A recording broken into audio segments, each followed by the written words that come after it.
Hi everyone, and welcome to the week two, session two of our Cairo Bootcamp 5. Last on Tuesday, we had country cousin go through advanced Cairo data structures, where he went through trades, generics, and ownership and other aspects of Cairo. And today we'll have Wilfred talk about Starknet smart contracts, which will go through what is Cairo programs versus Starknet contract. But without wasting our time, let me allow Wilfred to introduce himself and then let's dive straight into it. Okay, can everyone hear me? Can everyone hear me? Yeah. Okay, GM everyone. I am Wilfred Okori. I'm a software engineer. I build on blockchain, Starknet. I build on Starknet mainly. I'm a current developer. And I'm here to, we're here to handle with two sessions, two of the Starknet Africa Cairo 5. And in this session, we are going to be looking at the differences between um, a regular Cairo program and Starknet smart contract. We are going to be, for the first time, writing a Starknet smart contract ourselves, as well as looking at some other aspects of it that we have discussed. So I'm going to share my screen right now.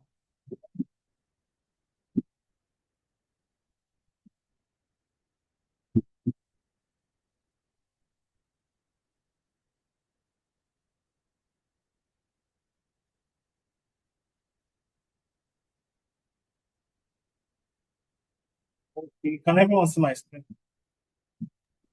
Yes. Okay, this week we are talking about Starknet smart contracts. It says here. I remain with Corey full stack developer.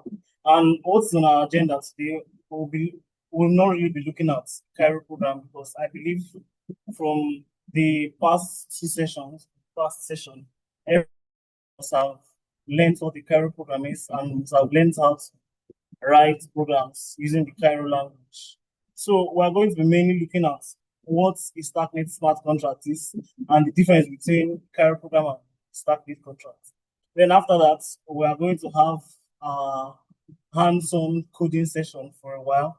And after we are done coding, we are going to come back to look at things like contract class, um, contract instance, and deployment. Basically, what we need in order to run our Starknet smart contracts on the Starknet network. Is that understood? Reactions. Can we move on?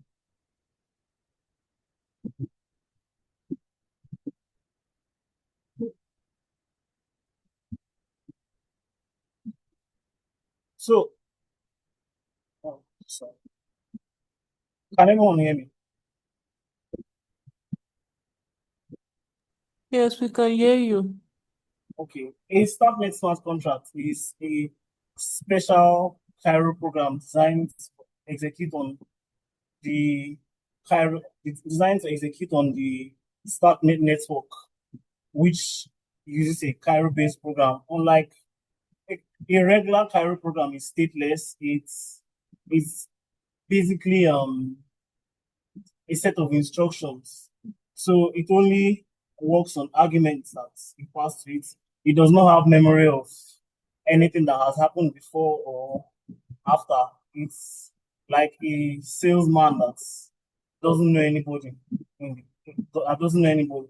While a Starknet smart contract has access to memory of the Starknet network, and it's the code in the contract is running on chain, right? So it's can do things that regular Cairo programs can't.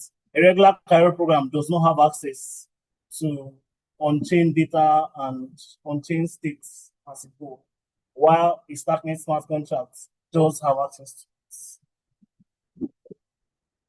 Okay. As the slide say, it's has access to persistent storage, which allows it to maintain and modify data across different transactions. In previous lessons, we have looked at how Cairo is designed for validity proofs, and that is what is used on the Starknet network. That's one of the things that makes the Starknet network special. Where um Starknet contracts are just Cairo programs designed to run on chain. Like that's the summary of all of this. A Starknet smart contract, it generates how it carries out transaction is that it generates validity proofs and is a validity Starknet is a validity rollup as we have seen in previous classes. So to execute transactions, it just bundles a whole lot of different transactions, generates validity proofs for them, and submits them on the Ethereum layer one network. That's why Starknet is a layer two that scales Ethereum, right? So whenever to verify a Stark proof is always generated to verify the correctness of execution and then submitted for verification on the Ethereum layer one. Going through these slides a bit fast so that we are going to do some hands-on coding since we don't have much time. But before I continue, is there any question? Anything anybody wants to understand?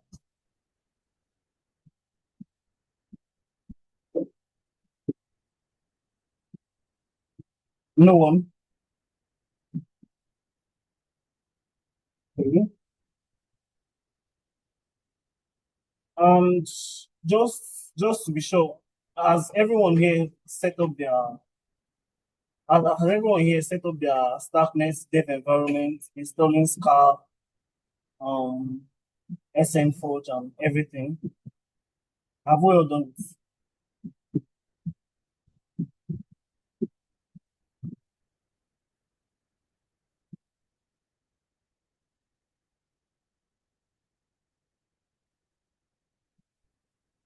Can you hear me?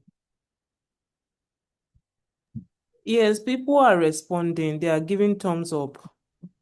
Oh, oh, I, uh,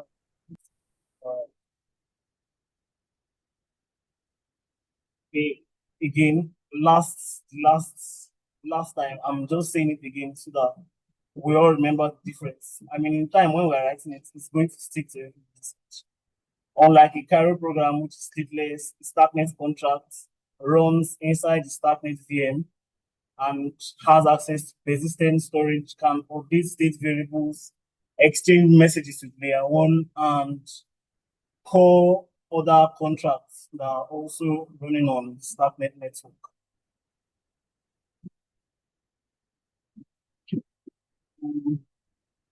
The, the difference is that we are going to find between a Cairo program and a Starknet contract. In a regular Cairo program, entry points must be marked with the executable attributes in the recent Cairo versions here. It must be marked with the executable attributes so that when you run your scab executes, the result of whatever computation is there is going to come out. While Starknet contracts have different entry points, it just depends on the functions that are provided by the contract. So you can call different functions. You can have your read functions, your write functions. We're going to see more of this when we start coding. The Cairo program does not have access to states, while the Starknet contracts can read and modify states.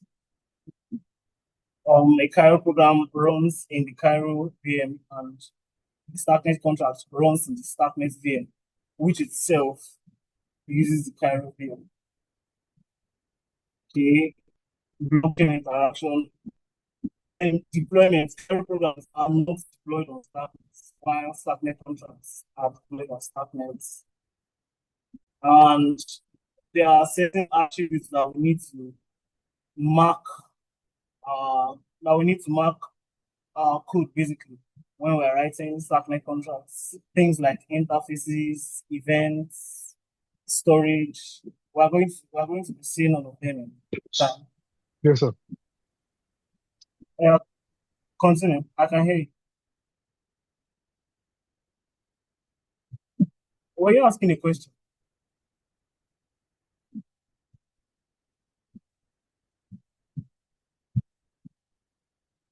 Okay. So this is just a tiny glimpse. A regular contract is going. A regular Cairo program looks like this, and a Starknet contract looks more like this. In this, we are going to be using our knowledge that we've gotten in previous sessions, knowledge of things like structs, enums, and all functions. Everything is going to be applied while we're writing our contracts. Okay.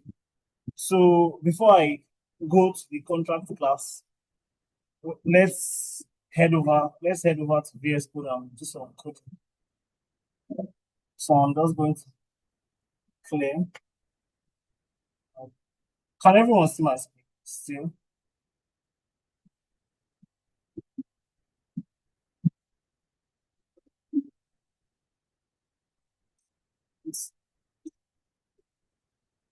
Can everyone still see my screen?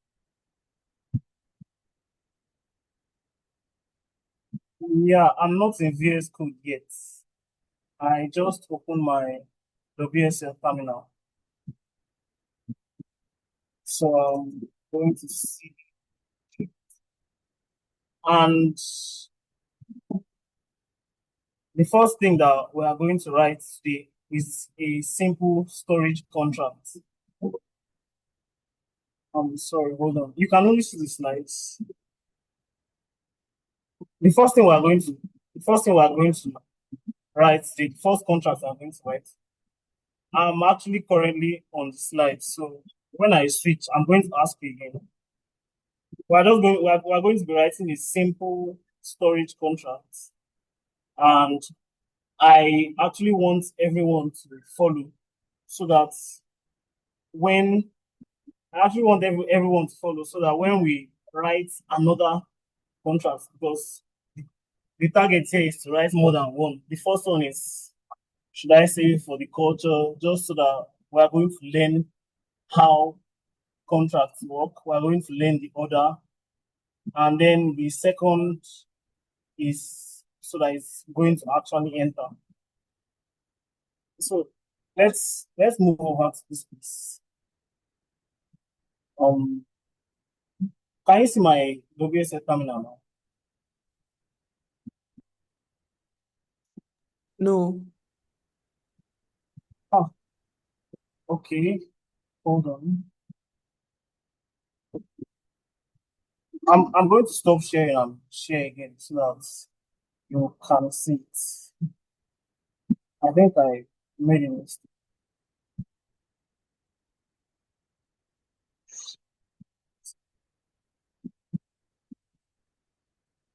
Can you see my terminal now?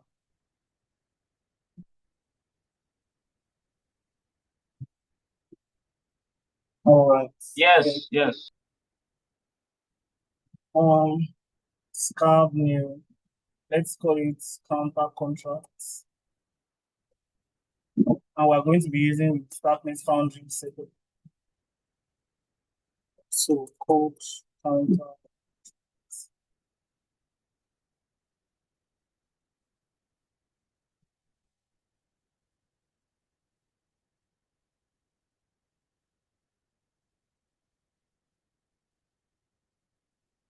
Okay.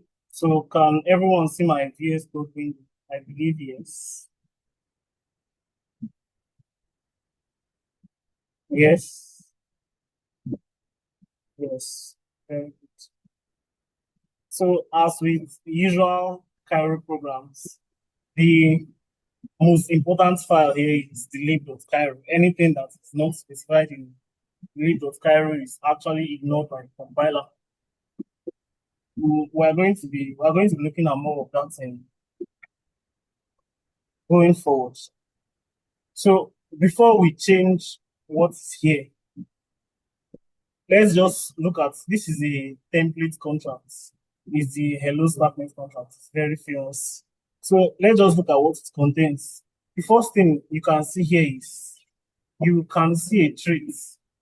If you remember from last week, a trait is used to define shared behavior, right? Now, when defining a trait, you can actually implement the logic or just the function signature.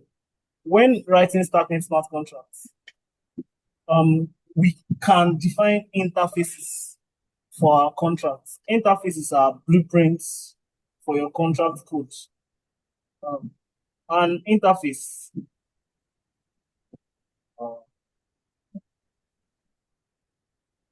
mm, an interface defines the functions that you are going to be having in that contract. So when you come to your Impel block, you can use that interface to now write the functions that contract is going to have.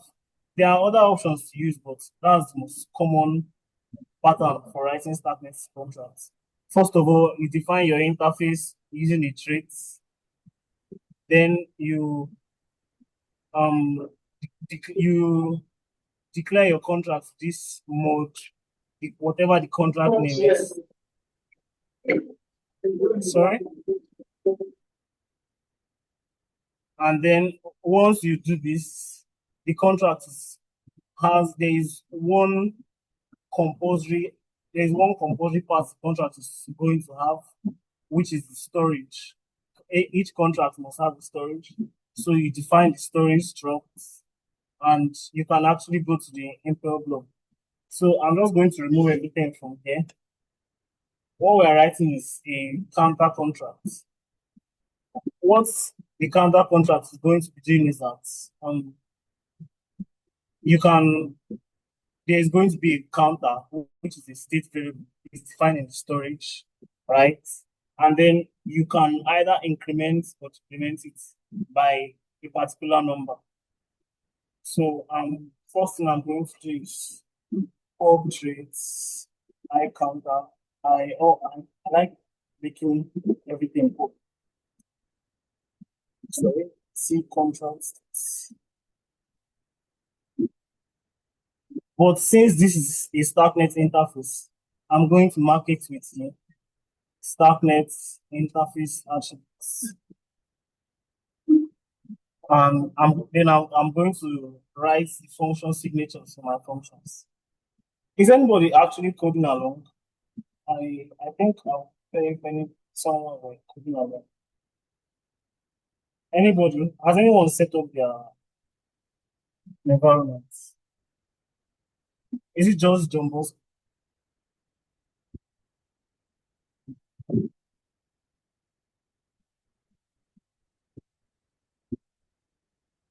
Okay. So just do as I do. So I'm going to define function increments. It's the first thing, it's the first argument it takes. You can see it here. The compiler it must have a self parameter. So you can either pass the self by reference or by snapshots, depending on what kind of function it is going to be. If the function is going to be sending a transaction to the Starknet network, you define it by reference. If it's going to be reading states, you define it by snapshots. So I'm going to say ref self T contract states, and it stops shouting. Then I'm going to add a number. Let me give it another name. Comments quantity. I'll just make this simple bit now. So what this function is going to do is whatever number you supply here, it's going to increase the counter by that number. Next, I'm going to increments, decrements, ref cell, also T contract states.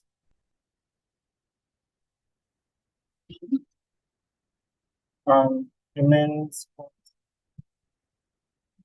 also make the units.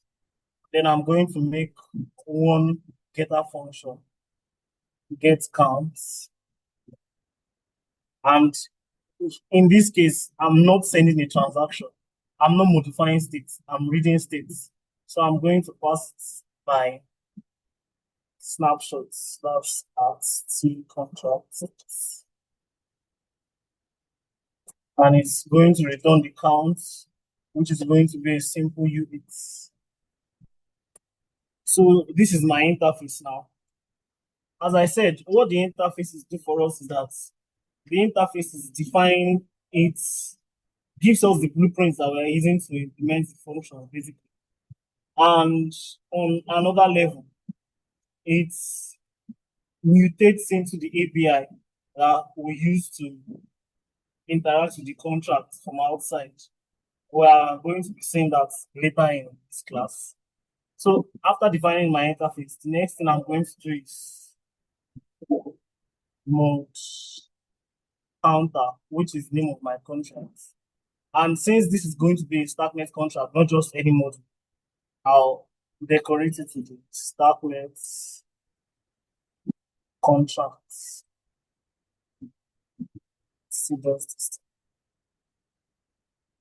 And as I said, every Starknet contract must have the storage. Compiler is already shouting. It says contracts must define a storage struct. So I'm going to define a storage struct. And the storage struct must be annotated with storage. And so struct storage. And it's no longer complaining. So I'm just going to store counts, which is going to be a unit. Then this is like this, what we are saying here, it can actually be deployed to Starknet network. I know it sounds crazy. Yes, it can be deployed like this without any entry. But before I continue writing, let's look at elements of contracts. Can you see the slides?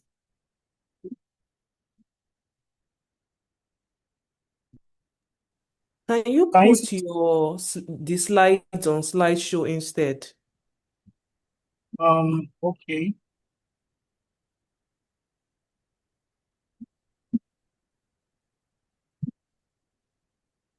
My problem is I can't really be switching.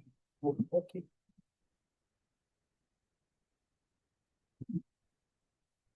So the elements of a smart contract. We have the functions, we have the storage, we have events, and we have constructor.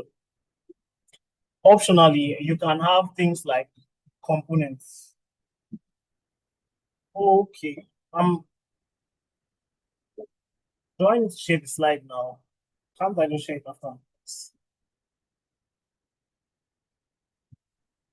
You have your storage, your events, your constructor, your functions. You can, and optionally, you can have components. There are different possible things that you can have, but the storage is the most important. Every Starknet smart contract must have it. Then we have events. A smart contract, right? It's a ledger. Sorry, the blockchain is a ledger.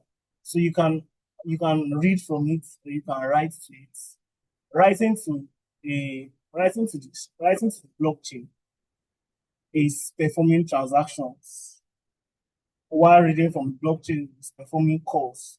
So when you perform transactions, you can actually emit events to tell whoever is watching outside that this action has just been performed on the blockchain. That is what is referred to as that's what is referred to as event emission. So you can also define your events inside your contract module. And then there are the functions which you can call. There are the functions which you can call or invoke. They can either be read or write functions. We are going to be seeing it. And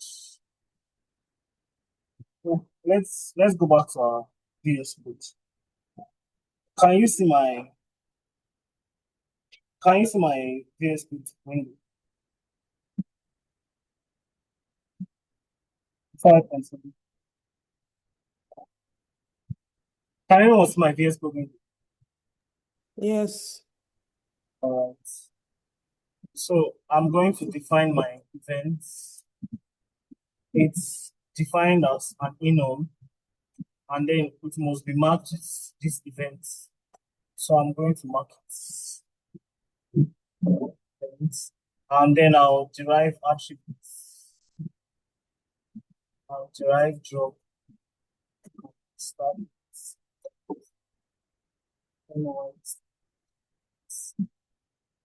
So I'm going to define two event structs. One for when the count is incremented and the other for when it's incremented. So what incremented is going to have increment from which is going to be its hold on. Is there any mix?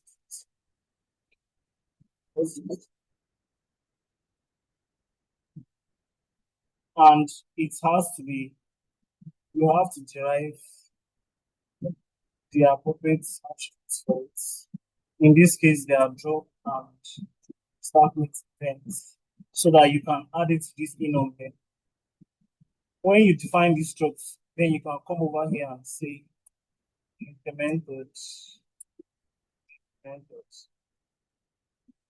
I'm going to define another one.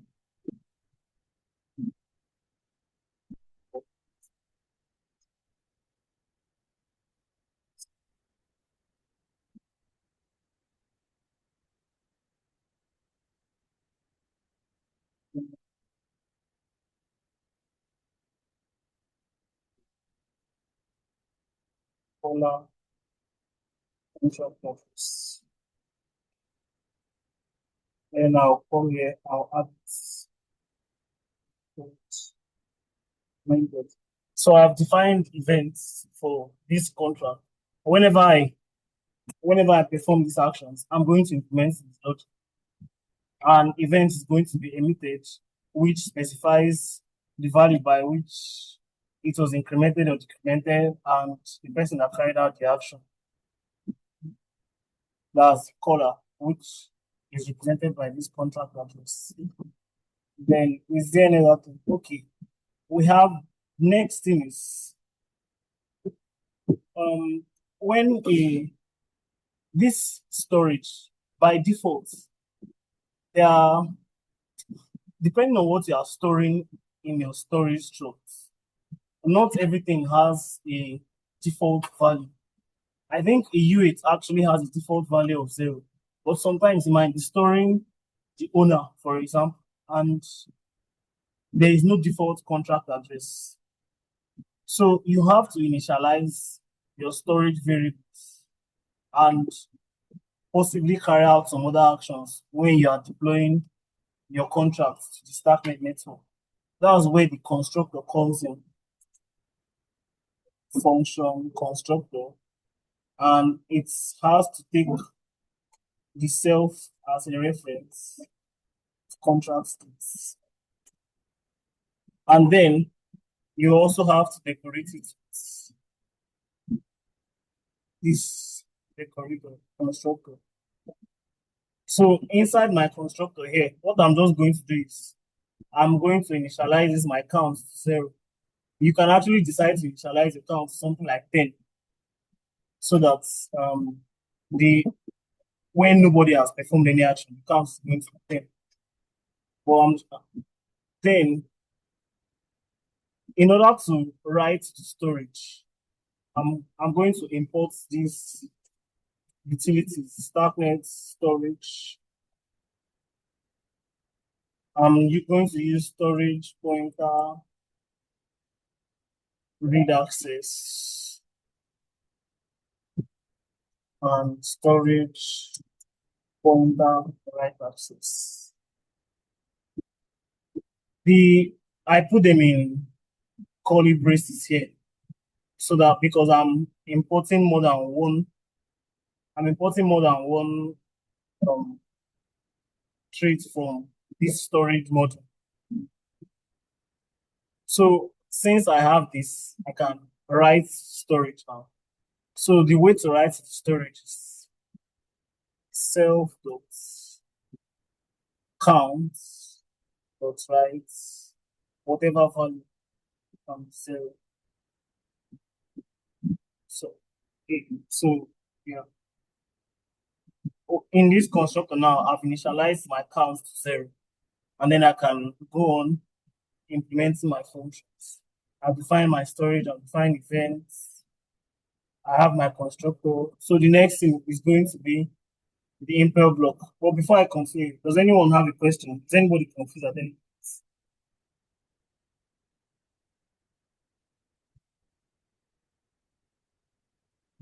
Any question?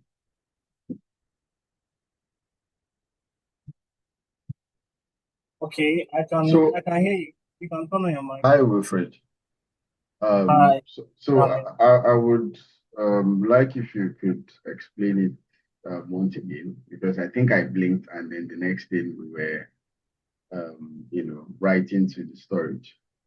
So if you could make see so much of an overview explanation, that would be very nice. So I can't really hear you. So you like me to explain what?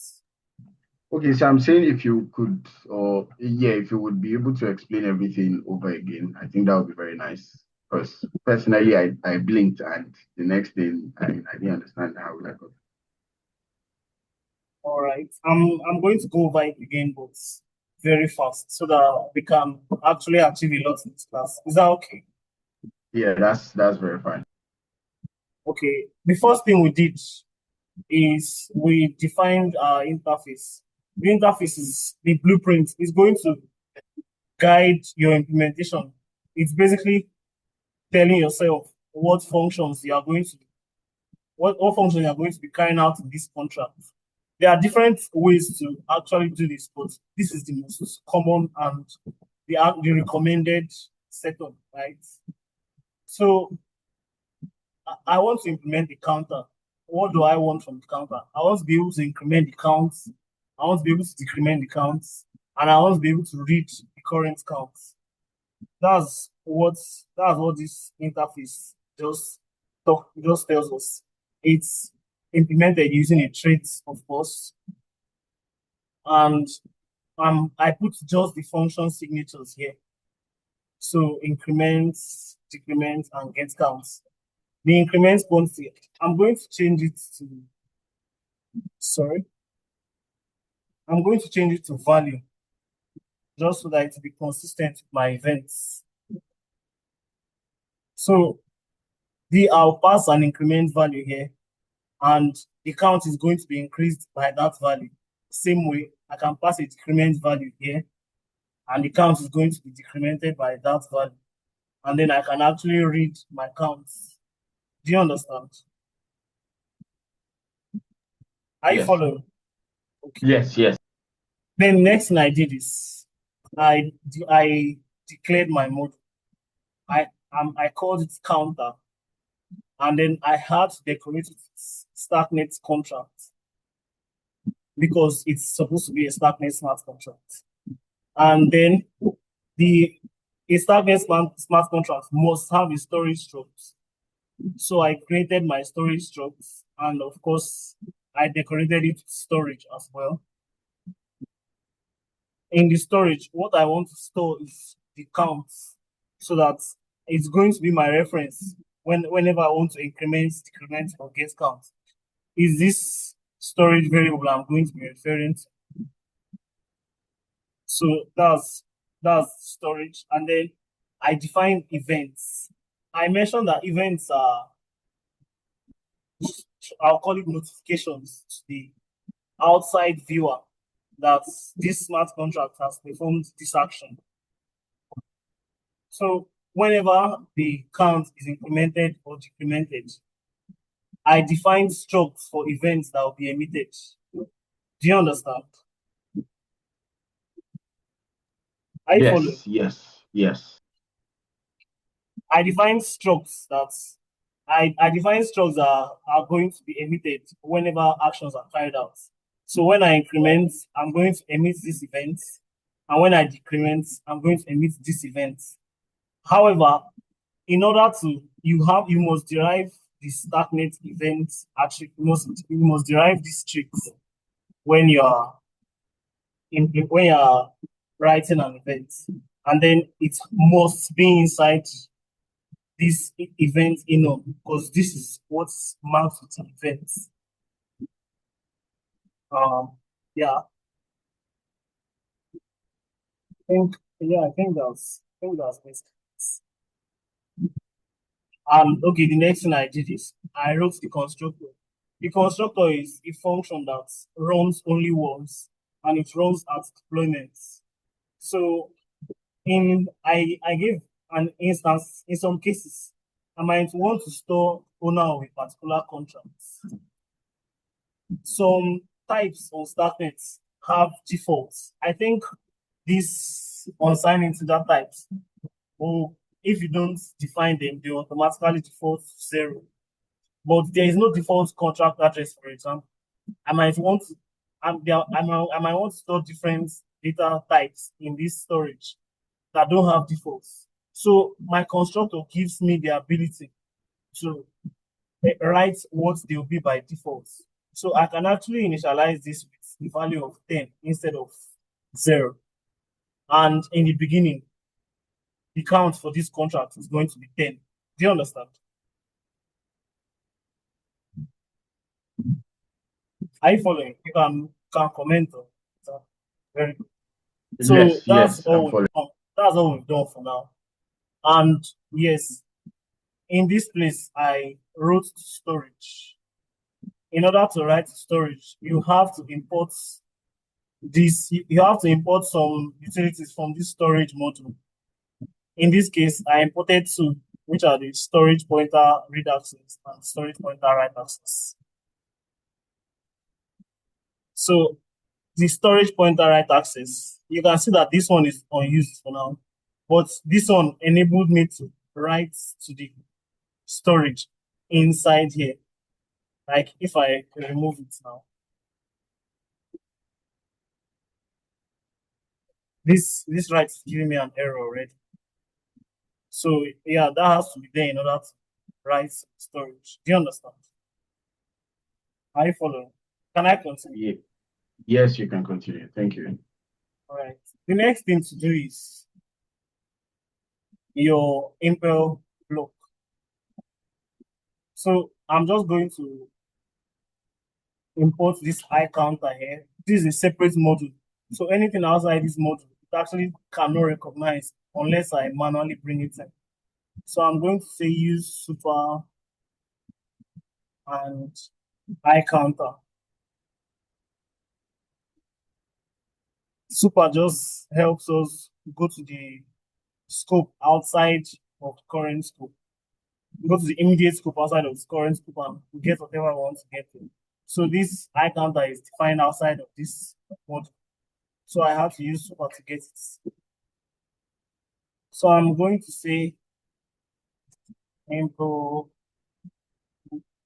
counter info or I counter. And I'm going to pass contract states in here because that's the type. And it's complaining that not all traits items are implemented. We have increment, incremental. I'm just going to copy this from here.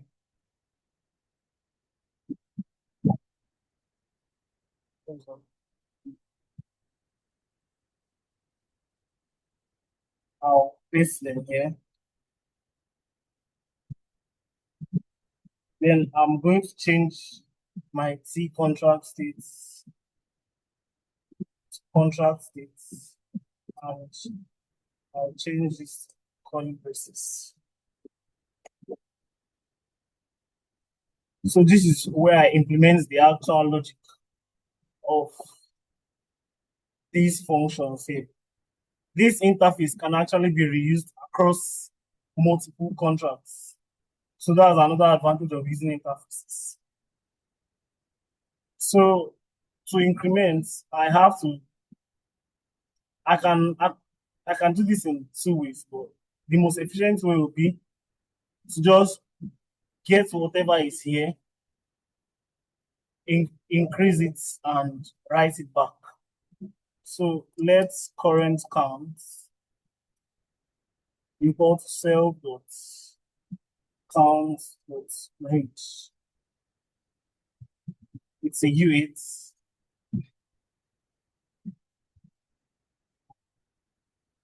I'll declare it as beautiful. Current count plus equal to increment value. And then self dot count dot write current count. So what I've just done is I read the current value of this count, I added the increment value to it, and I wrote it back to storage. That's basic logic. So I can go ahead to say self dot emit. I want to emit this event now.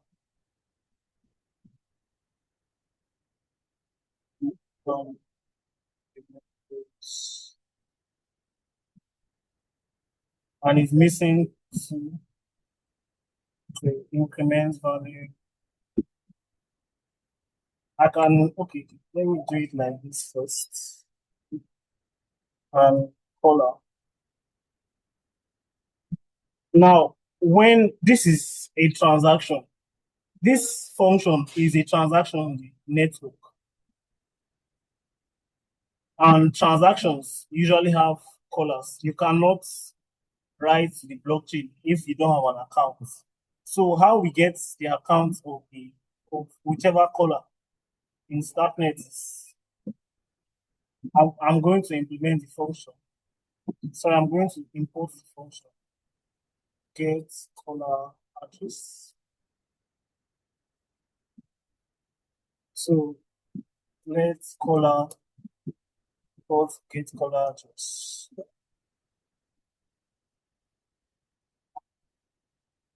And then I can do this. But in this case, since the key and the value have the same name, I can actually remove this.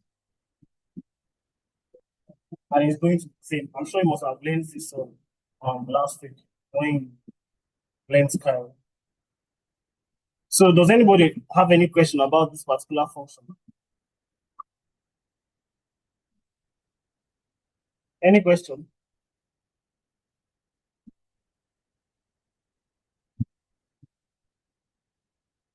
Everyone understands what just happened now, right? Can I continue? So quick one. When you do I call it instance, when you imported the iCounter, the contents of the iCounter instance, the self was T contract state, but when you brought it here, you took out the T. Why did that happen? Okay, sorry, if you're asking why this one is C contract state and why this one is contract state, is that what you ask? Yes. Okay. Now this is a trait, and a trait helps you define shared behavior. So this type is not an actual type. It's called a generic. Do you understand? This iCounter, it can actually be implemented in a normal Cairo program. it can actually be implemented for different types. So I can actually replace this T contract state with just T, and it works the exact same way. This is just a placeholder for whichever type is going to be there.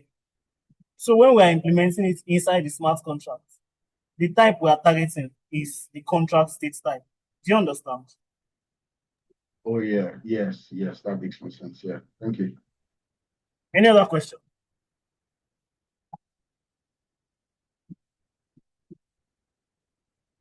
Can I move on? All right. Very smart code as well. I was going to wait to the end to do this, but I think it's better to do it at the beginning so that you are not going to forget. This these functions here right now, they are not going to be visible to the outside because I have not added the attributes that deals with their visibility.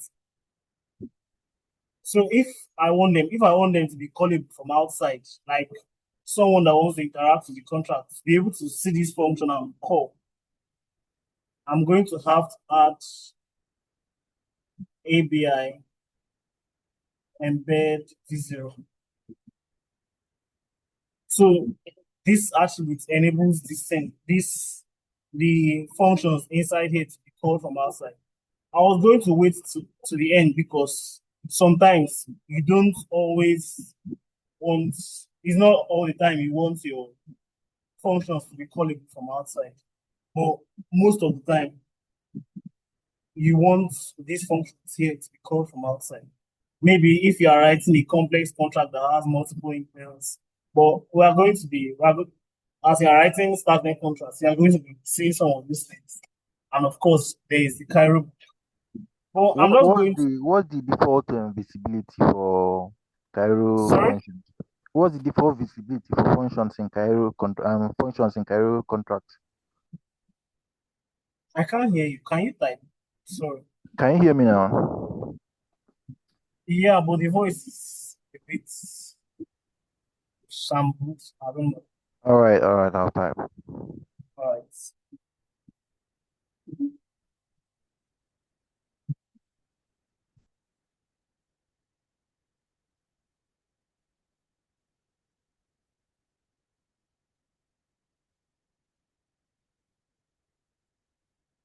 When you type the question, just call me. Meanwhile, here is our second function. I'm going to do exactly the same thing. Let's color. Uh, let's color equals let's color address, right? And let's current count equal to self count each. Now this is the difference here. Before I decrement this contract, the type stored in this storage is an unsigned integer. That means the lowest value it can have is 0. So if I want to decrement it, I can't decrement it by a value that is higher than the current count. Do you understand? If not, it's going to result in a negative value. So I'm going to assert that the condition is decrement value is greater than or equal to current count. If not, so if not, my error is going to say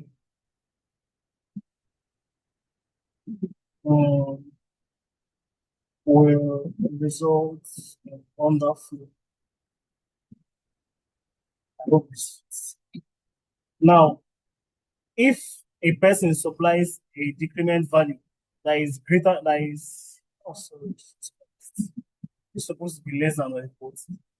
If someone supplies a decrement value that is greater than current count, when the code gets to this point, it's going to panic and the transaction is not going to be completed. Everything is going to reverse.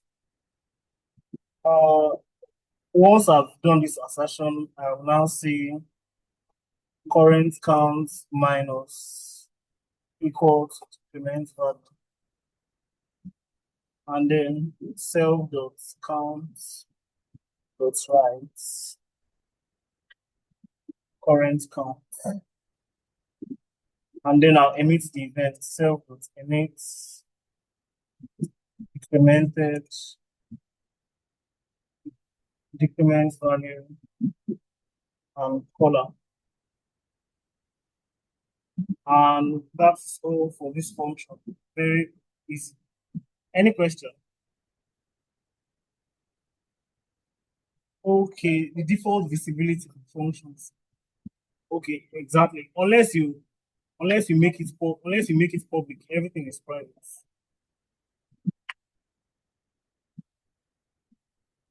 Any questions concerning this second function? No. Okay. Very good. No question. Everybody is smart. I feel like no. So the next thing is to implement this get count. All we need to do is read and return the value.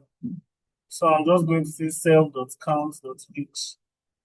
I'm not going to put a semicolon because in Cairo, the last line that the semicolon is returned from the function. So I'm done writing my contracts. Sorry, try to cut you short. You said in Cairo without the column at the end. What does it represent? Sorry, didn't hear that. I said without the colon, without this terminal semicolon at the end of the function, whatever value is returned, whatever value is there is what's going to be returned by the function. Okay. Here you can see it's complaining that I've not given it the units. So I can actually say 1 and it returns 1 because I didn't put a semicolon. But if I put 1 here, it's complaining again. Do you understand? Yeah, I'm sure. Self.count. And yes, that's all my. So any question? I want us to write another smart contract for the culture. A more complicated one than this counter. This counter is very easy. I want the goal is for us to see different patterns, right? We have not seen maps, we have not seen vectors and how they are used in storage. So before I move on to another one, does anybody have any question?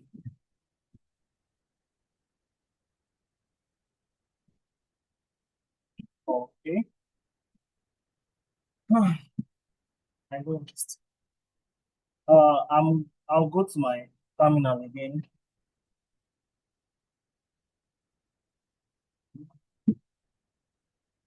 Scarp here. And I'm going to write a library. By library, I don't mean a module of functions that are going to be available. I'm going to imagine a library where anybody can go there and take a book. And when the person is done, the person can return the book. Do you understand? So to keep things simple, but also to show us how maps work. So Scarp new library.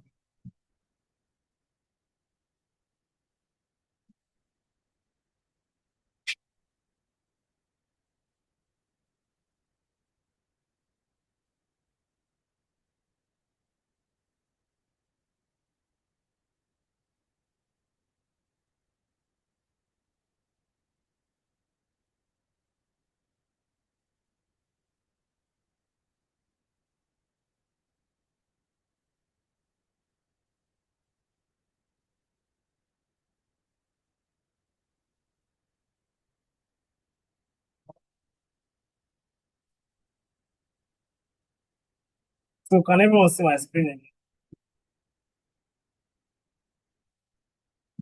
I'm going to notes. Can everyone see my screen? Yes, yes. Okay. So first thing I'm going to do is I'm going to think of my interfaces. Before I start thinking, let me write notes. I like write, and I'll give it the generic type. I'll call it, what functions do I want here? Um, I want I want whoever has an account to be able to borrow a book and hold that book, become the holder of that book, and whenever they are done with it, they can return it. So I want to be able to, sorry, let me just, I want to be able to borrow book, or I want people to be able to borrow book, return book, right? The bookstore keeper, add book, remove book,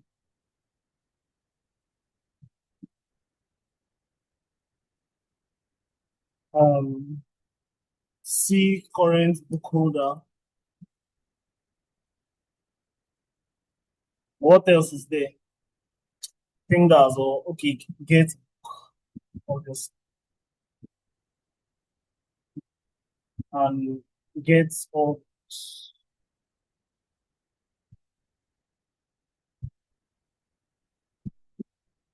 So I'm going to write my functions. I'll start to add. Since this modifies blockchain state, I'm passing the self by reference here. C and book is going to be a book. I've not defined what is book. Or instead I'll take book name, I'll use a felt, author, I'll use a felt. What else do I need? I think this is it. Move. Here I need to access an existing book. So I'm probably going to get it by the book ID, which is going to be a number. I'm going to use a UX.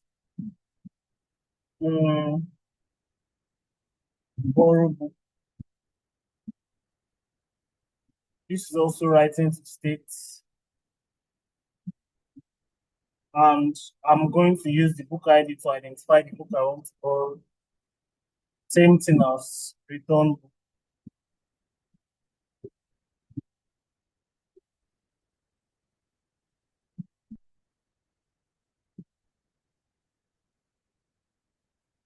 Right? And then this is all the then get current folder.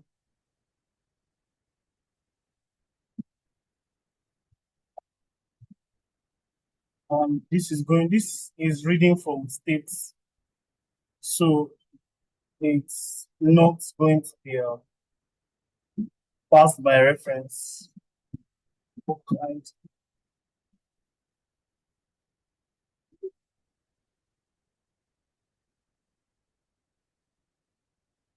What else? Get, oh, sorry. And this is supposed to return something.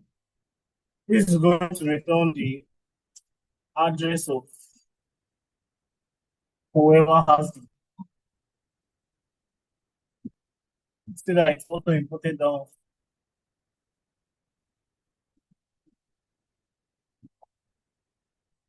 book ID, it, and this is going to return a book struct that I have not defined yet. And I also have, so,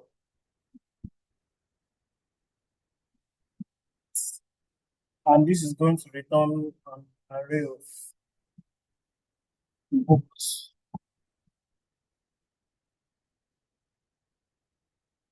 So this is my interface definition. And of course, far be it from me to forget Starknet's interface.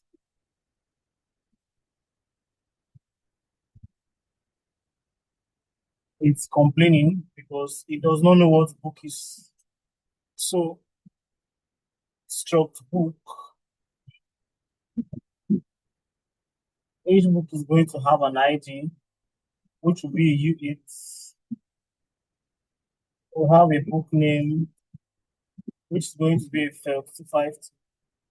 We'll have an author, which is going to be a file 5. We'll have a current holder.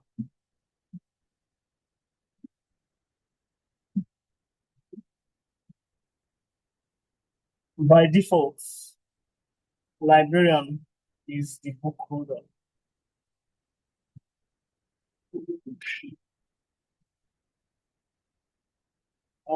What else am I missing?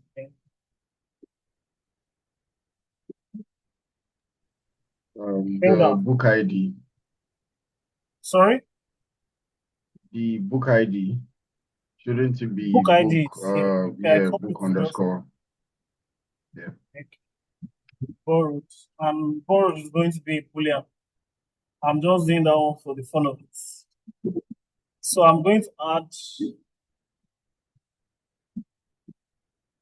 add an is borrowed function here.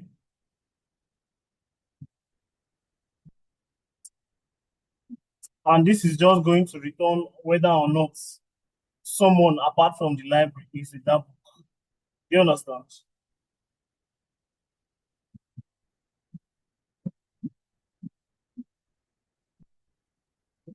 Then lastly, I have to derive some traits here. You can it's trait has no implementation and blah blah blah. So I have to derive the said traits. The said trait is for serialization, and this can't properly serialize if I don't derive it. So I'll also derive the copy traits. Everything in here can be copied.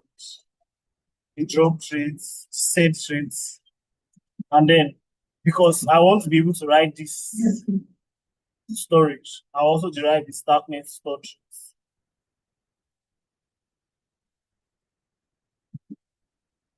Okay. So any question? Any question? No question. I think I'm going to get rid of this.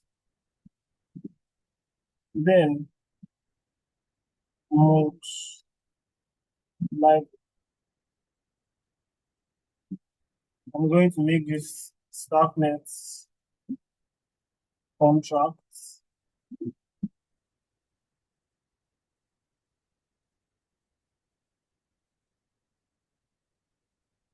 What's wrong with my compiler? No longer.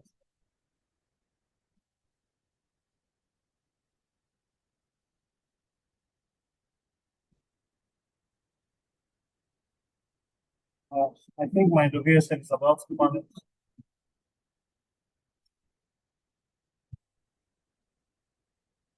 So it does.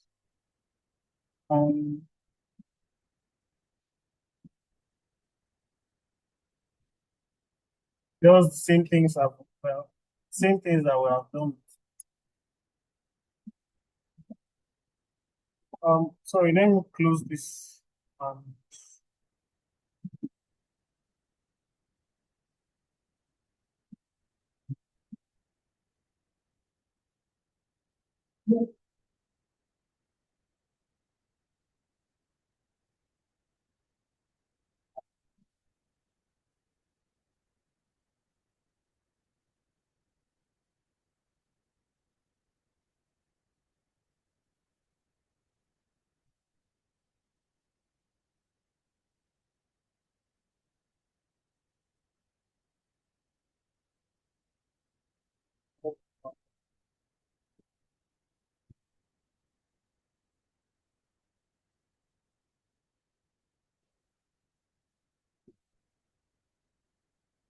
Just like a few songs. It's going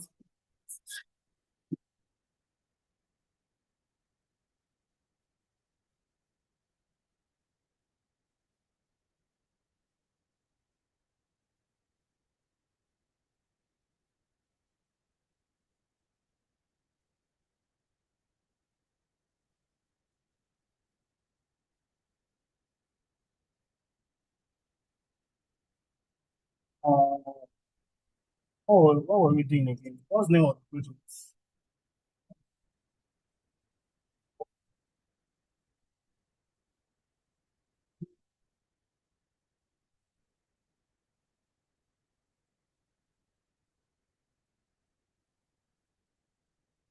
Okay, library. So, thank you, John Bosco. Time of basic. That's what I was saying on the sentence.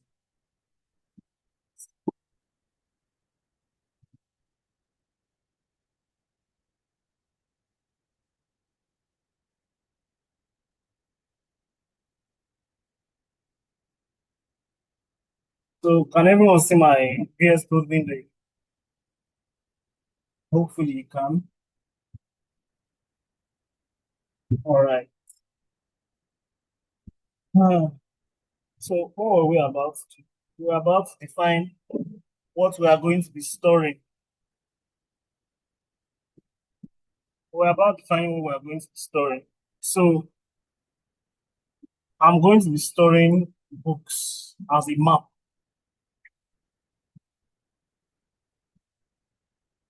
I'll map. So, the book ID will be used as the key. Let me write it. The book ID will be used as the key, and the value is going to point to this a book struct. So, I'm mapping between a U8 and a book. But in order to be able to do this, in order to be able to use storage, some of these storage features, I need to import the storage modules. So I'm going to use Starknet storage. I'll import the map. I don't want to import just the map, so I'm going to put this coordinates. I'll also import storage pointer read access. Storage pointer access. And one that I like to use myself, storage package. And I'm also going to at once import the book from the book structs. I'll import iLibrary. I import contract address. Because okay, I had already imported Starknet contract address.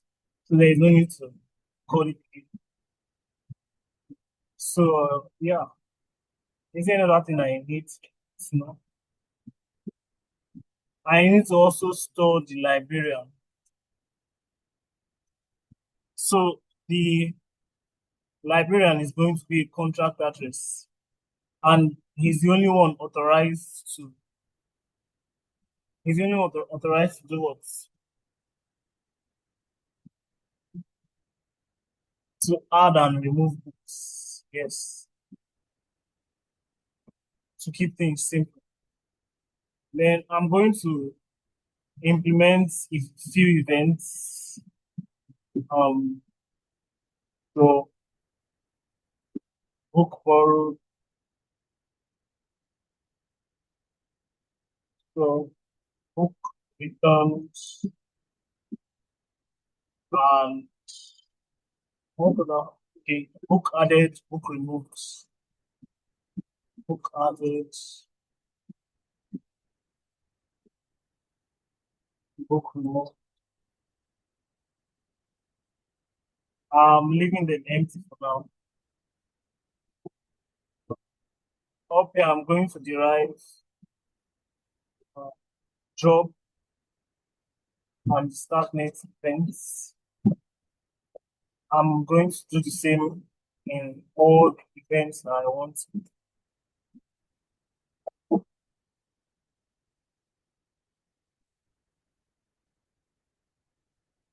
So Starknet.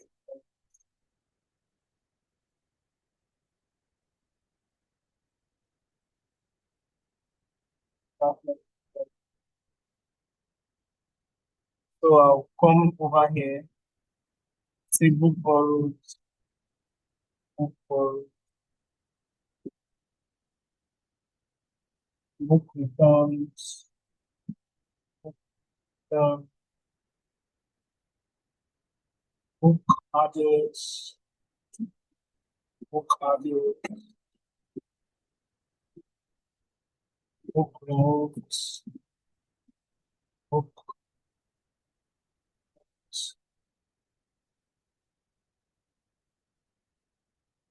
Am I missing anything? So, okay. Borrower.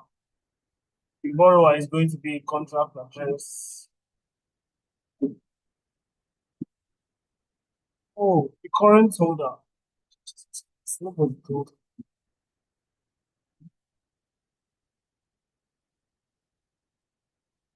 I changed the current holder from a felt to a contract address. Somehow I didn't remember. Because the current holder has to be someone with an account, obviously. I'm not just going to write a name. So the borrower a contract address and the book they borrowed is identified with its book ID. Here I'm also going to use the same fields.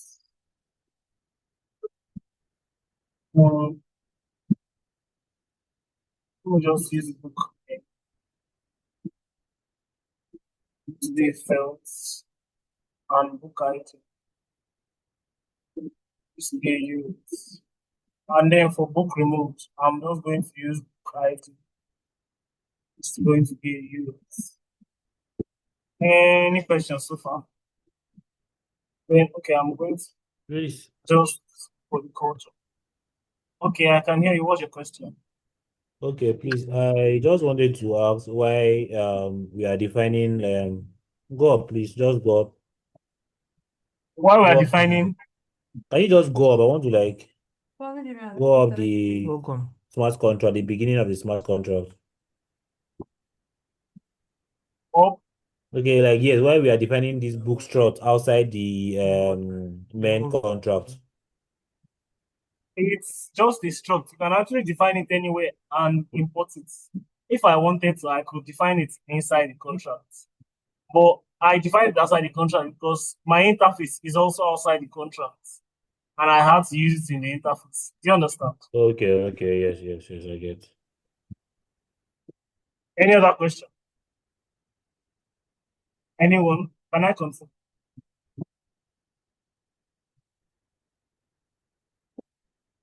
Right. I'm going to now.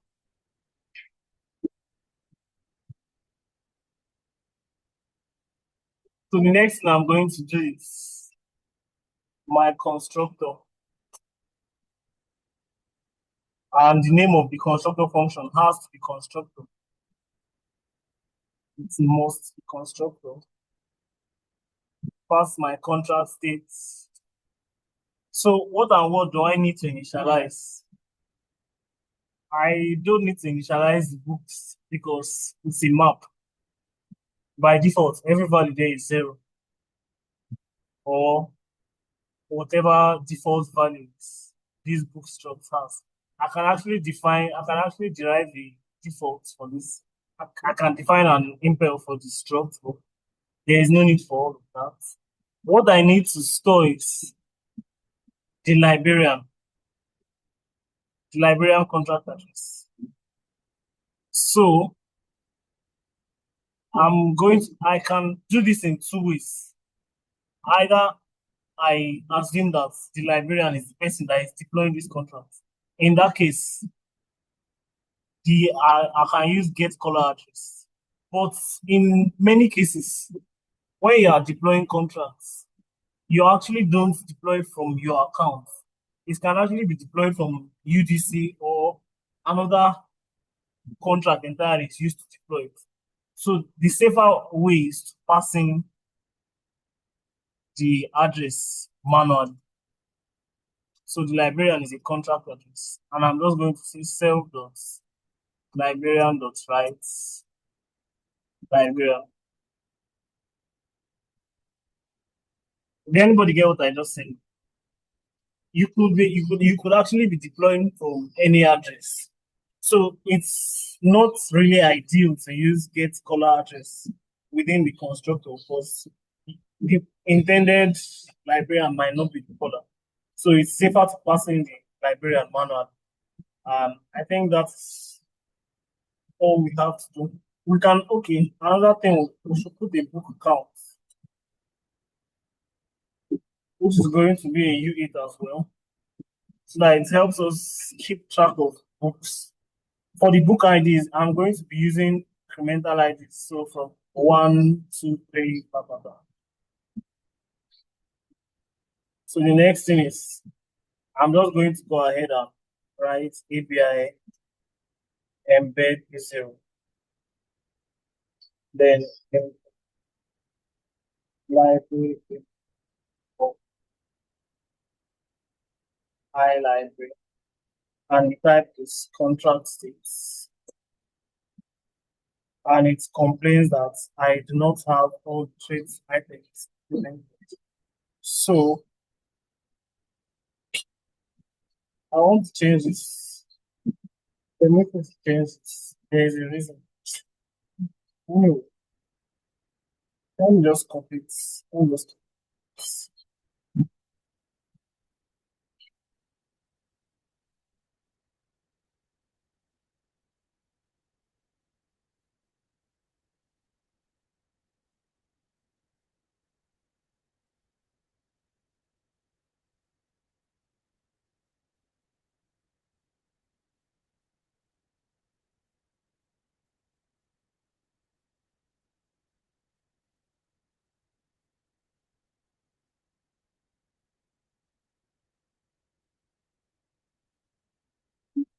So I can start implementing my logic.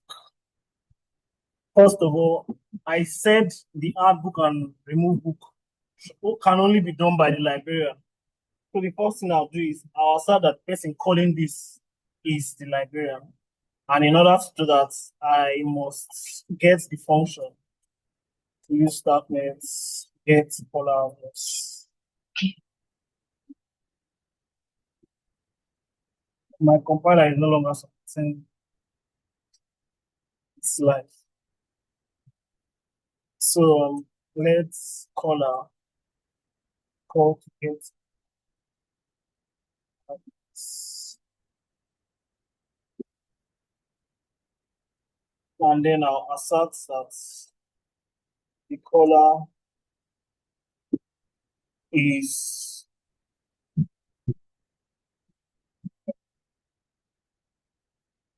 and if the caller is not, I'm going to send an error saying caller not deleted. And once I've made this assertion,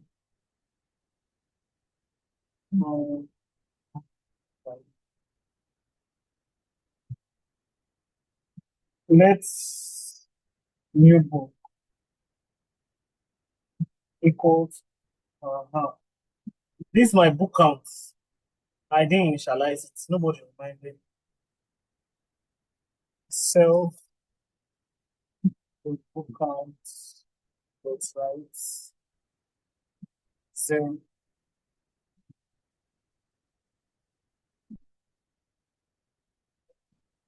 next, my next book item, I'm going to be using the book count plus 1.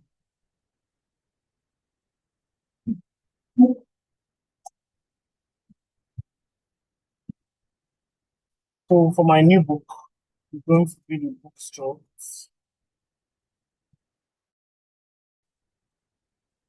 And the book item. John Bosco, I can hear you. What's your question? No. What's this to be so Okay, yeah, sir. Sir, please, can we make use of assert macro in that place? Yeah, if we don't want to use assert. Yeah, you actually can. You can assert this, and then you put you know how the assert mark works. But yes, you can make use of it. The only difference is the type that you pass in here for the error message. With the assert macro, you pass in a byte array, while with this one, you pass in cells. And the assert macro is actually better if you want to write long messages. I have no idea what my domain said is wrong with that. Now I have to manually copy.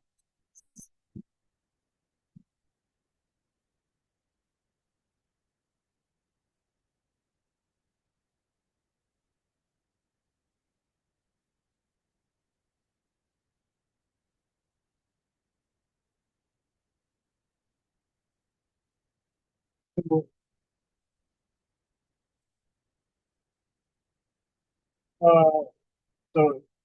Again, I have to close my view script.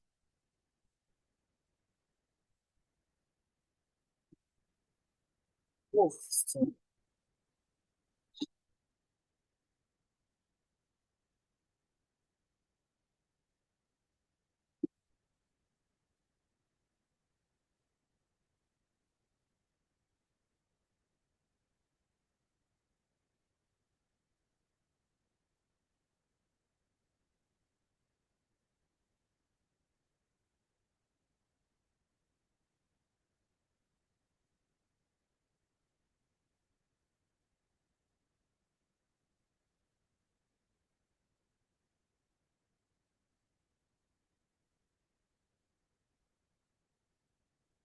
Motto and the current holder is going to.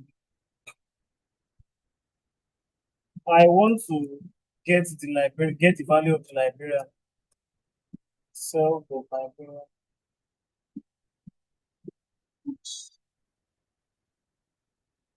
In order not to make too many calls to storage, because that's what increases gas. So I'll use the librarian here and use the value here too. And for borrowed, say false, because by default there is no way the book is borrowed. Then I'm going to write this book to storage. And the storage uses key value pairs. It's a map, it uses key value pairs. The book ID maps the book. This is why I'm going to use the storage path entry. So I can do this in two ways actually. I can say self.books.write book ID book. And it's so new, and it's going to work.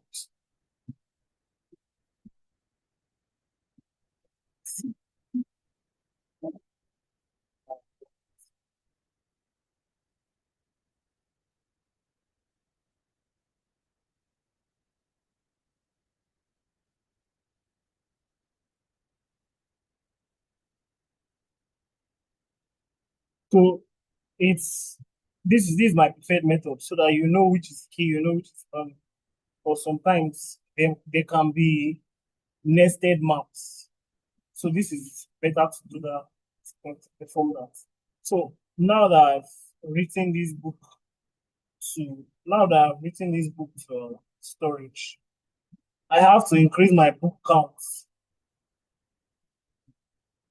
so that I have to increase my book count.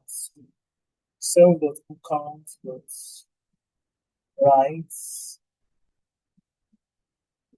book ID. Why did I use book ID? Because this book ID is already the previous book count plus 1. So I can just reuse the value here. And last thing I'm going to do is I'm going to emit the events. So book added. And it's missing book name and book ID. And that is it. I've implemented this function. The next thing is implementing remove, and it's going to be the same. There's an easy way to do this.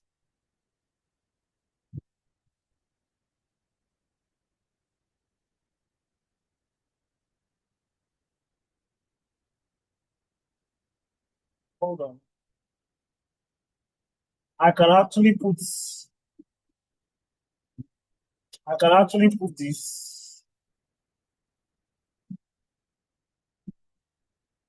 and then I'll come here.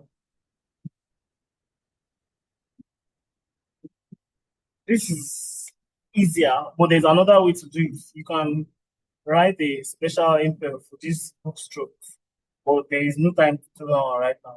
So I put this deleted so that whenever I'm looping through the books, I'm going to check if this deleted is true. If deleted is true, I'm not going to return that book to whoever is trying to get it. So this way, the contract never actually loses the data. It just makes sure nobody ever gets the data. So that's what I'm going to use, right? So first, let's color. No, I can't even spell it. Get color address. Let's librarian. Dot cell dot librarian.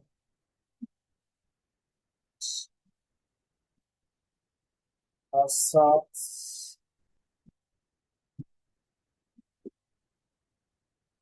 Color for librarian.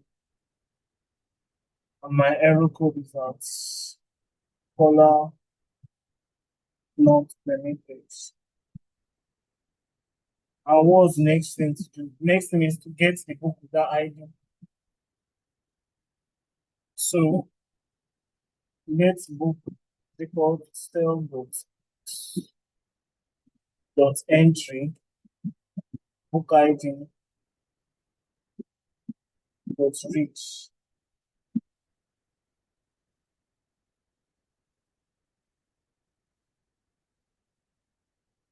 I'm going to assert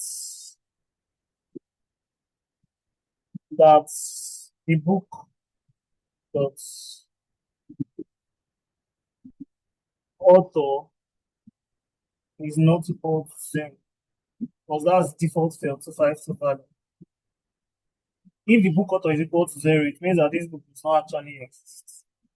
I can use any of these fields, 252 fields to do it. Can use book name, is just book name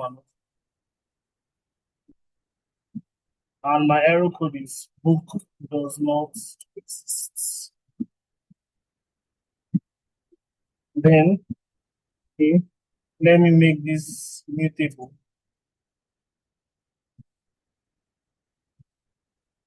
And then I'll say book dot deleted is equal to true.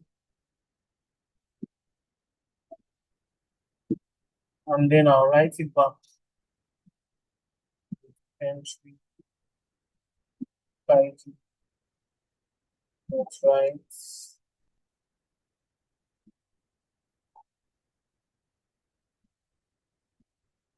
Any other thing I need to do? I'm not going to change the book count. I'm going to leave the book count like that because this book is actually still part of the storage. So self dot init, next thing is to init event. Book removed. And book ID. Yeah, that's all I need. So that is that for the remove book function. Any question? Can I continue?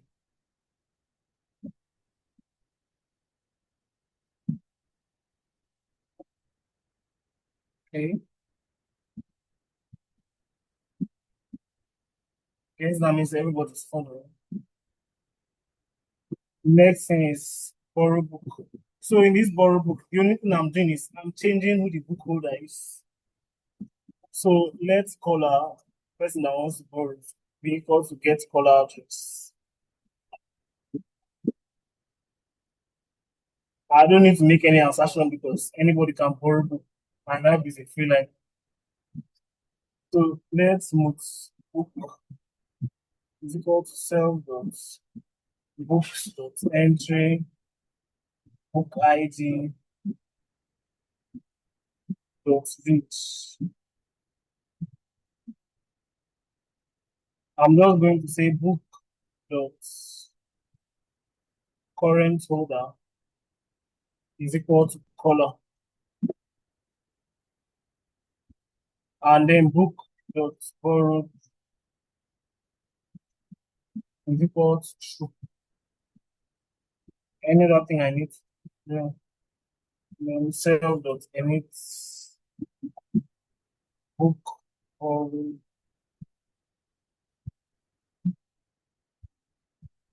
What and what does it need?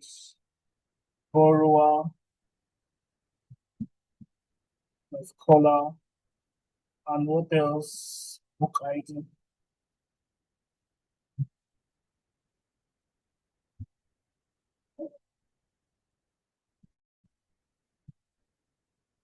So this is going to resolve this. So that is that for this function. You can see this to show you how maps. I I have a I said, question. I have a question. Okay, what's your question? What if I want to Okay, borrow a book that I've already borrowed? yeah, that's what I want to ask. Are we not Sorry? supposed to assert if the book is not borrowed yet? Oh, see, that's very smart. Thank you. We're supposed to assert if the book is. So assert book dot borrowed is false. Else book already borrowed. Or we say book not in library. Then we're also supposed to assert if the book even exists. Do you understand?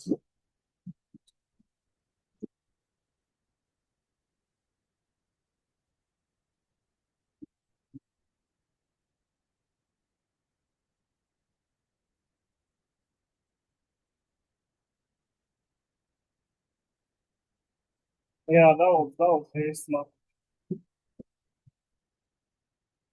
Okay. No need for comparison.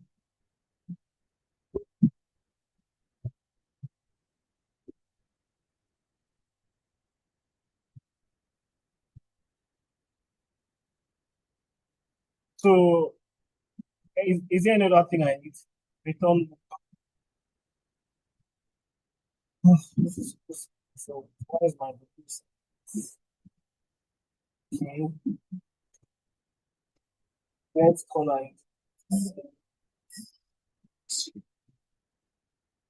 Let's color of this. First of all, we are going to get the book.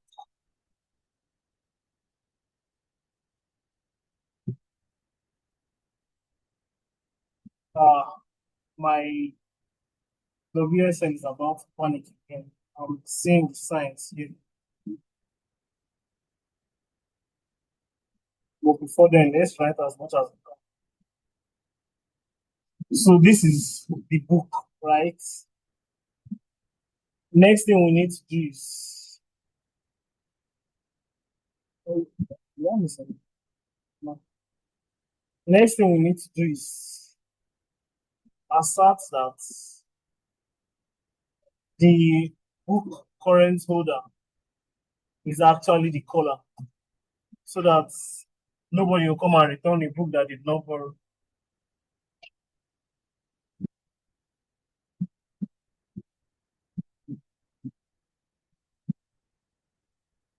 Do you understand? Yeah.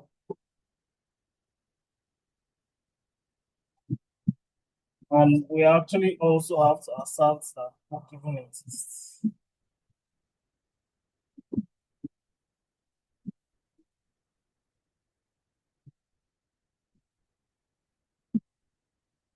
So that nobody will come and return a book that library.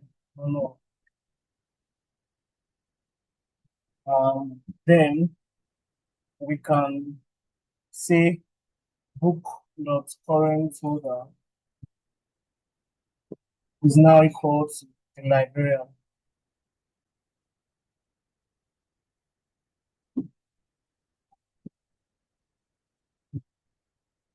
and book dot borrow is equal to false.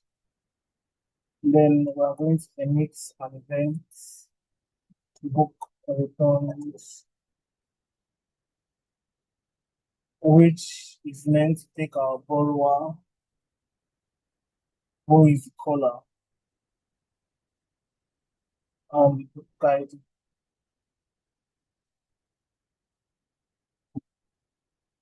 So I'm just going to close this because you can see that I I don't understand why this is happening. It doesn't usually happen this many times. So go to any question before we continue? Everybody's following now, right?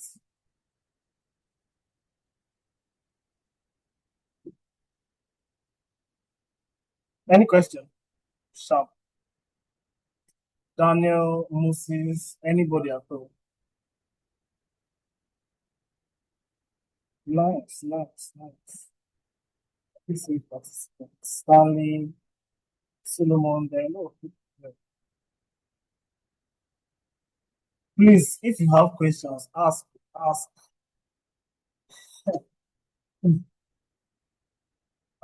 So we are done with that function. Next thing is to implement the getter functions, right?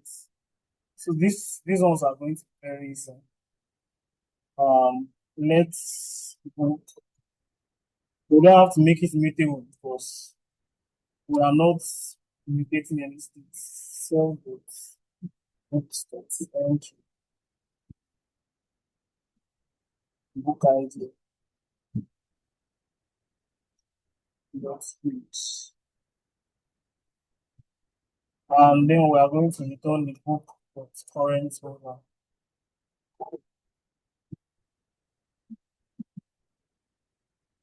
Let's book dot cell dot entry book ID dot reach.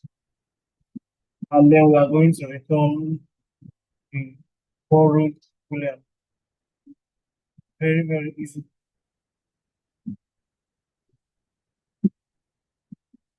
And here we can just easily, oh, one thing here, let's assert that.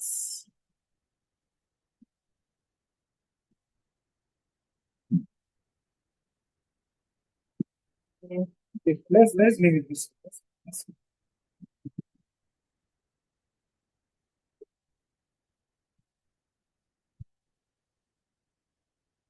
Cell dot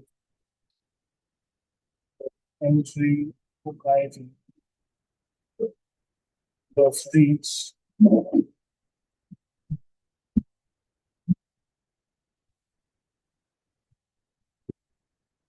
We have to assert that the book actually exists. So we use the book name fields.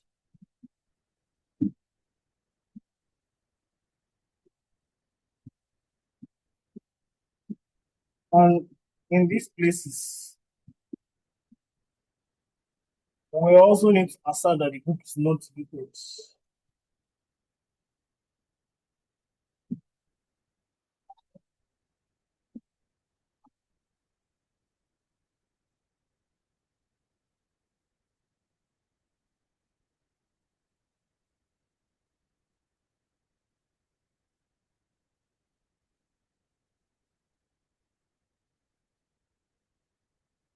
Same when we are removing a book. We don't want to remove a book while it's with somebody. So the book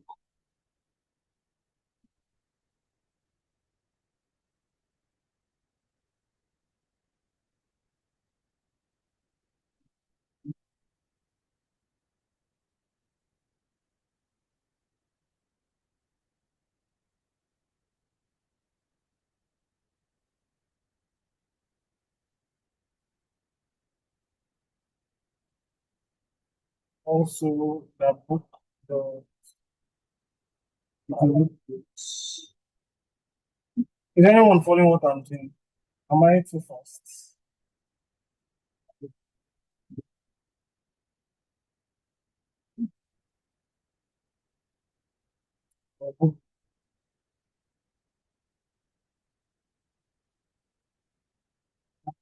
And those don't. Any other assertion we need to make? No. Then the next thing, we have to implement this get all books function. So before we start, any question? Any question? Emmanuel, you're about to say something.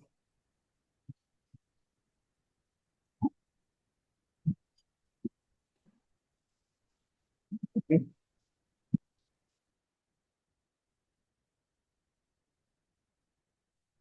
Let's get into it. So we're using incremental IDs. Wait, we're using incremental IDs for these books. And the as this ID is as the ID here is increasing, as the book count is increasing, the ID of whatever book we have is also increasing. So when the book count is 0, there is no book inside here. When the book count is 1, we have one book with an ID of 1. When the book count is 6, we have 6 books inside here with IDs 1, 2, 3, 4, 5, 6. Is anybody following? Do you understand? Do you understand? Yes. So in this place, we want to return an array that contains different books. So I'm first going to say let's move book.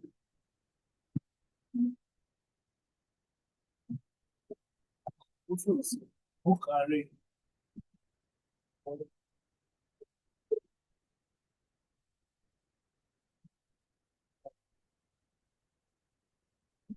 Right. Then I'm going to say for I in from 1 to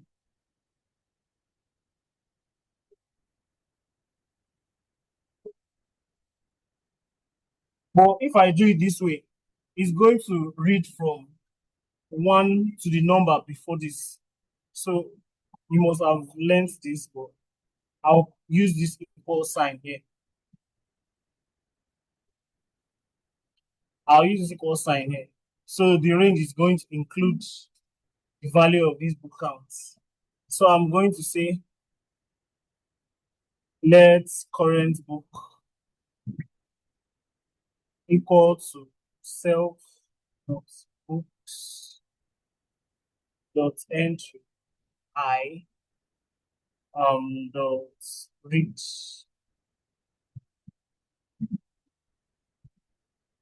And in the end, I'm going to now add book array dot append book.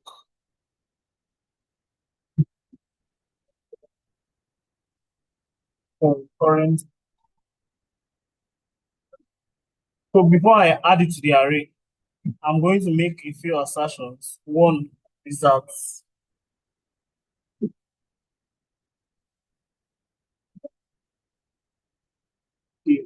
not assertions actually.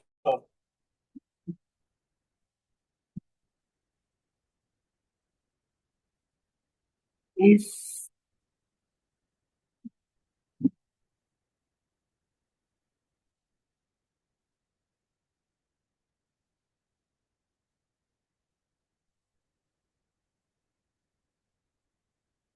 besides deleted, what do we have here? Yeah, I think it's only deleted that we need to check for, right? So if the current book is not deleted, we are going to add the current book to our books array. So in the end, we can just return the book array. Any question about what we just did?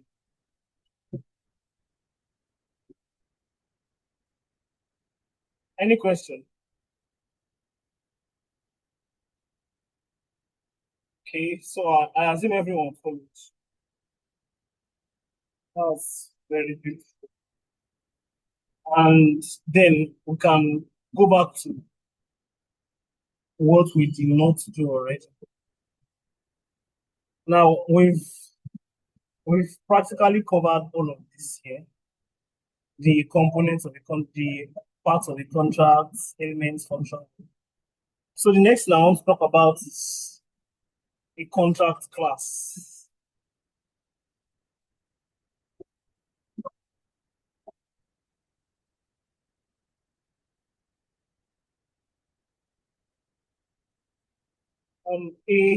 As we have written this contract now, it has everything that the contract contains, both the entire logic of the contract, the events, the interface, everything used within the contract it defines how a particular, okay, this code that you're writing is you defining how the contract will be. It's not the actual contract. The actual contract is something running on the Starknet network on the blockchain. Do you understand? So what you are doing here is you are defining it. You are defining how it's going to behave. So this particular behavior that we have defined, it can now be declared on the Starknet network. When it's declared, you get the class hash. Now, what you now have is a contract class. Like the contract class is the definition of a contract, contains the bytecode, entry point names, and everything that defines the contract semantics, every single part of it. So each class is uniquely defined by a class hash. For example, if I declare this contract that we have written now once, it compiles everything and hashes it and releases a class hash. Each class is uniquely defined by a class hash. If I try to declare it again, it see that particular hash already exists on the starting network. So it's going to tell me that this particular hash already exists on the Starknet network. So that's what the contract class is. The contract class is like a blueprint. Look at it like a building plan. Different houses can be built from the same plan. Do you understand? Or you can look at it as a design for a machine. There can be, the person that designed the first car, for example, okay, the car is the person that defined the first aircraft. In fact, let me use aircraft. I'm going to use that. A person designed the first aircraft, right? What the person did is not put the mechanical components together. What the person did is calculations, everything that is the aircraft is going to use. Now, engineers can take that design and make 1, 2, 3, even 12, or they can make as many aircrafts as they want from the same design. That's the analogy that I'm using here. A contract class is that design. Now, from that class, I can deploy multiple instances. And each of those instances, they are going to have their own separate storage, their own separate variables. They are going to know different things.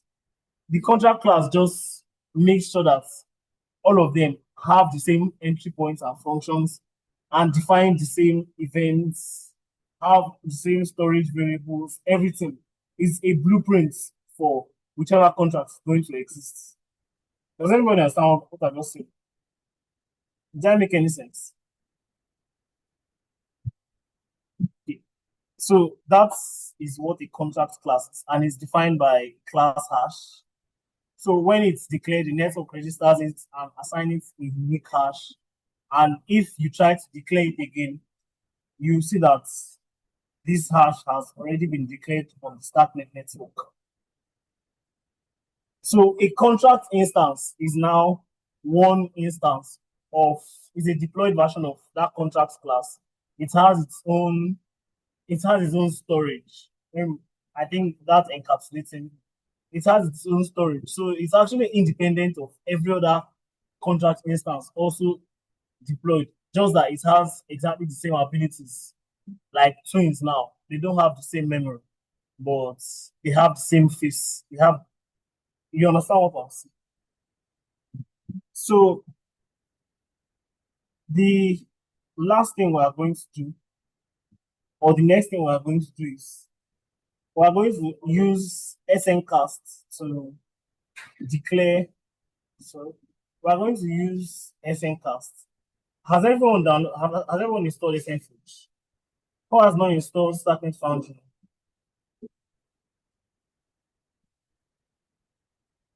Okay, who has installed Starknet Foundry?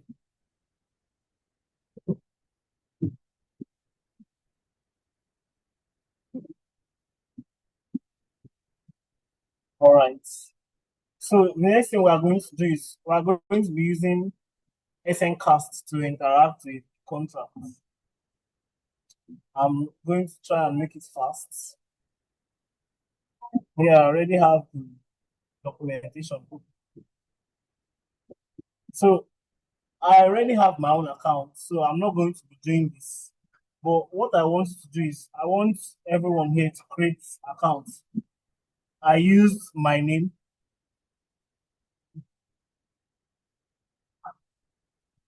Sorry. Let me paste. I'm going to paste the commands in the chat. Well, create your own account. Preferably use your name.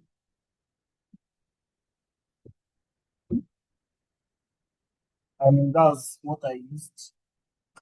But copy this command and use your SNcast to create an account.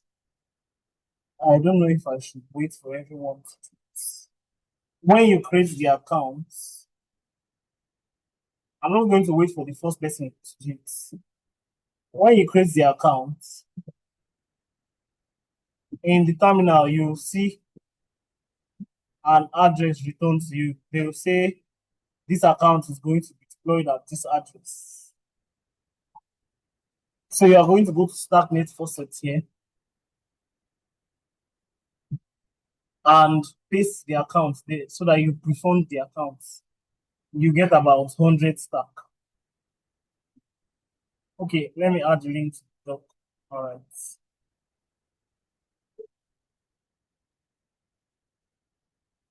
Oh, Peter was asking a question about imprisoning people that borrow books and don't return. Actually, there should be a handler for that. Yeah, I agree.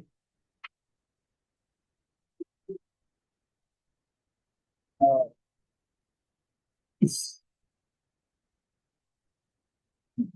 so yeah, this is Starknet Foundry. This is documentation. This is directly to the SNcast homepage. Wow. Has anybody done this? Has anybody created an account?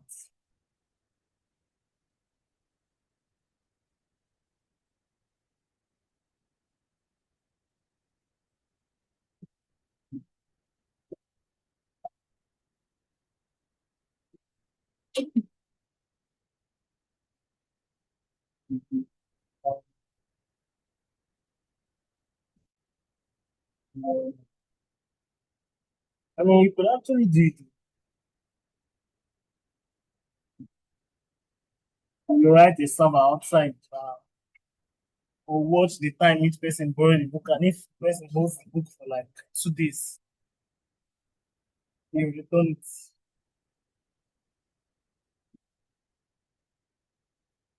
Oh, because probably not on time. Peter, June, you were asking a question. I don't understand.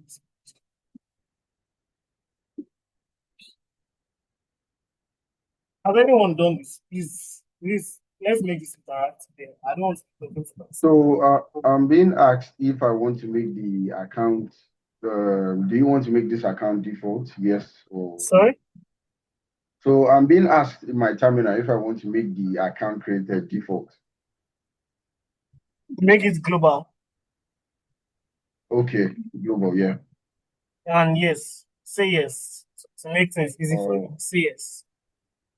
All right, so the account is deployed and I have the hash and also the account address. You've deployed the account. Beautiful. So let us. Were you also coding along? No, I was not. Okay. Okay. You can probably try it on your own. But what I want to do is I want to use the account to declare. I want to use the account to declare my contract and deploy it. Do you understand? All right. Yeah.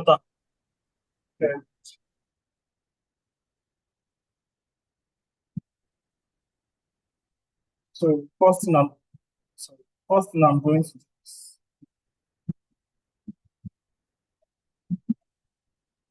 I'm going to say SNcast account. The name of the account is wealth balance and network portfolio. So yeah, I'm reaching stock. This is my account balance. What else? What else? Okay. What I want to do is I want to declare this contract. Yes. So let's look at what documentation says.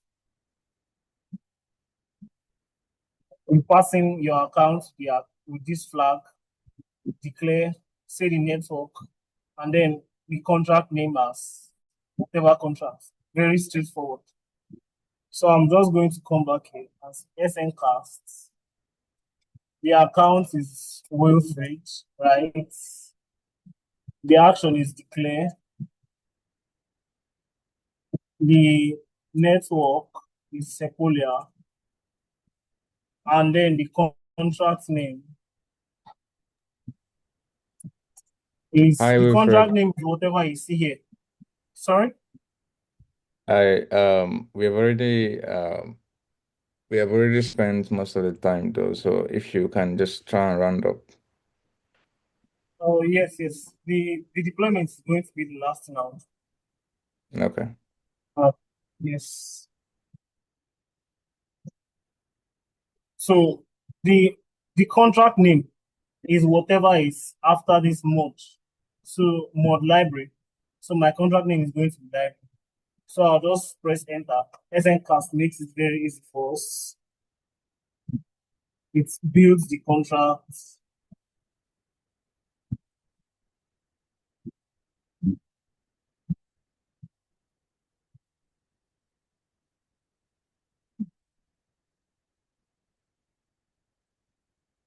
Oh, sorry. Oops.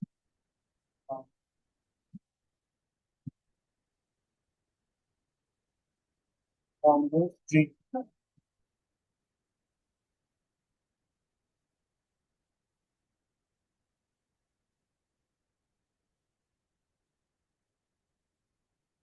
So this has been declared.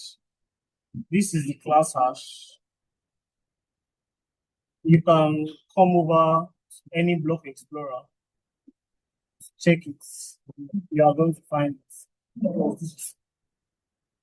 Or minus it.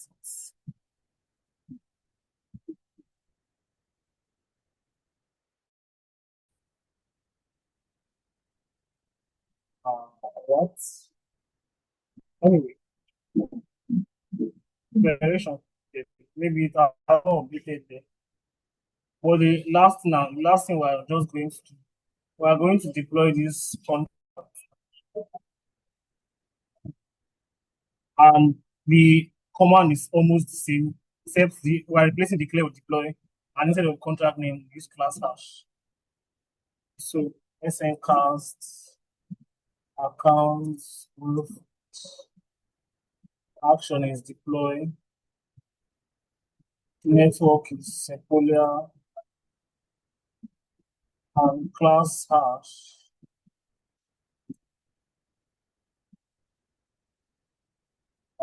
What arguments do I need to pass? The constructor requires arguments. It requires librarian's contract address. So arguments.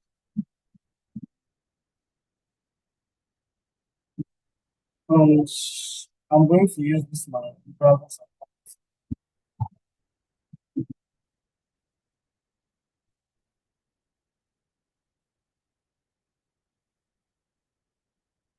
This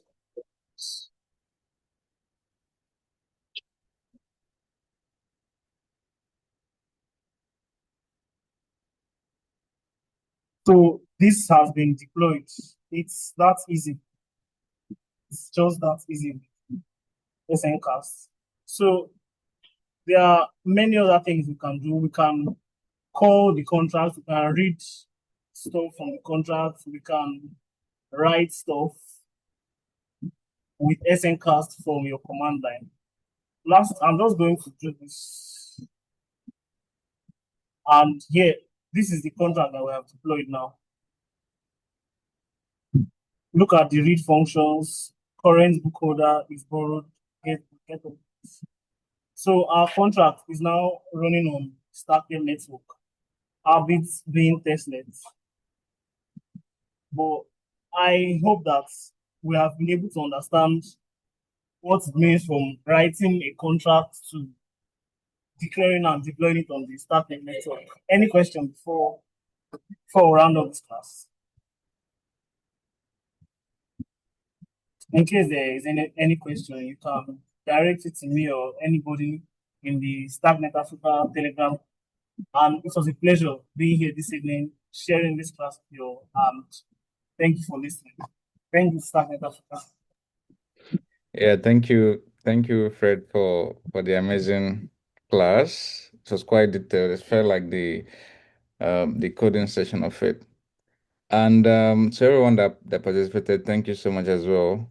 Since we're already going into the third week of the Cairo Bootcamp, and we are getting closer to the build week where you guys that registered for the hackathon would build that project. So here in the chats, I'm going to send a link that contains some project ideas that was shared by the Stagnant Foundation and also by the Stackware team. So have a look at the project ideas. If any of them resonates with you, you can start looking at building the when the hackathon starts proper from February 1st.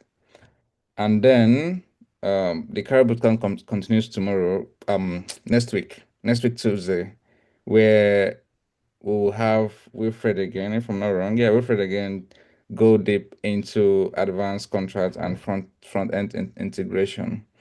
So don't miss out the class, join on time, and also look forward to the assignment that will be sent to your email by tomorrow. Okay, so see you next week Tuesday. Good night.